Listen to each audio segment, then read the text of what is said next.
Today's move is another variation on the plank.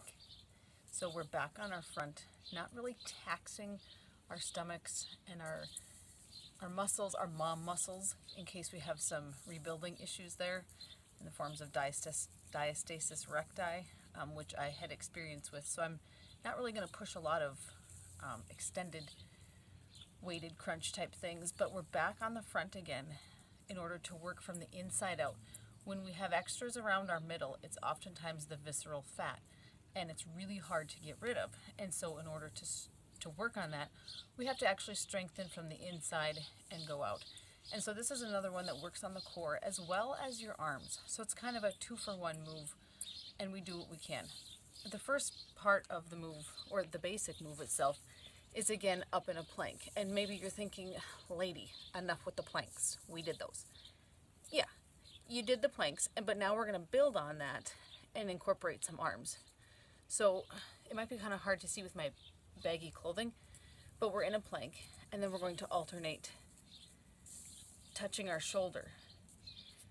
And you can do, I'm going to say 15 reps. But if you can't do 15 reps, start with 10.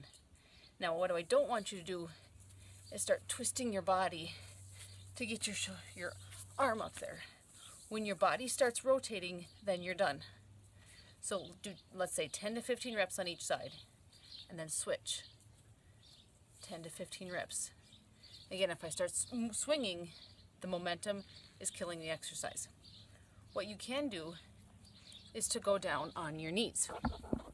And I actually like being on the knees because it really focuses you to focus more on the core rather than not throwing yourself around. So again, doing this.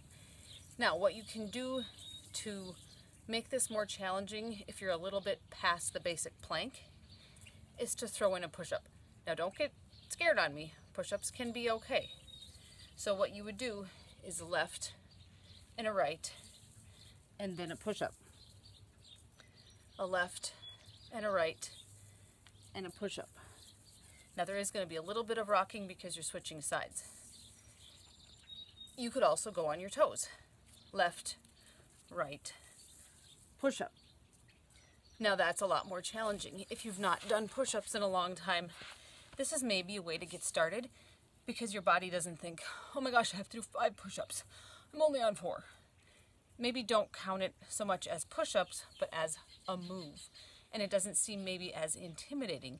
You're getting a lot of back and core work, and if you're pinching your rear to keep stable, then you're working your entire body, and it's not as if you're forced to be doing push-ups. They have a negative, bad rap, and I get that because they're not fun. But if you incorporate it with something else, it might work. So again, work your way up to this. Maybe you only start 5 reps per arm. That's fine. It's all about knowing where you start. Maybe even write it down. When we lift weights, we write things down and keep track of them. So write down where you start and maybe where you'll be next week. So give it a whirl.